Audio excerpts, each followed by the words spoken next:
కర్మణ్యేవాధికారస్తే మా ఫలేషు కదాచన. Hello from Loves Infra. ఏంటి సంస్కృతంలో మాట్లాడుతున్నారు అనుకుంటున్నారా? ఇది నాకు ఎక్స్పీరియన్స్ నుంచి వచ్చిన పాఠం కాబట్టి అలాగే చెప్పాలనిపించింది.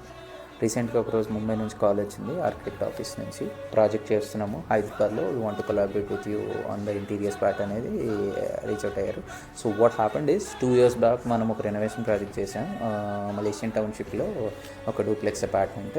సో అది రీసెంట్గా ఆర్కిటెక్ట్ విజిట్ చేశారు. అది విజిట్ చేసి the work and quality stood out. And వాళ్ళకి యూజువల్లీ ఆర్కిటెక్ట్ ఇంప్రెస్ చేయడం కష్టం, but that stood out. So they have reached out to us to execute this project, collaborate design part ఈ project. So this project is in Usman Nagar Ozone టవర్స్లో. ఇప్పుడు వాళ్ళు reach out అవ్వడం, ఈ collaboration ఇవన్నీ చూస్తే అనిపిస్తుంది కదా, మనం ఎప్పుడో చేసిన వర్క్కి ఇప్పుడు కూడా ఇంకా రిజల్ట్ వస్తూ ఉంది. అందుకే అనిపించింది మన చేతిలో వర్క్ మాత్రమే ఉంటుంది, రిజల్ట్ మన చేతిలో ఉండదు.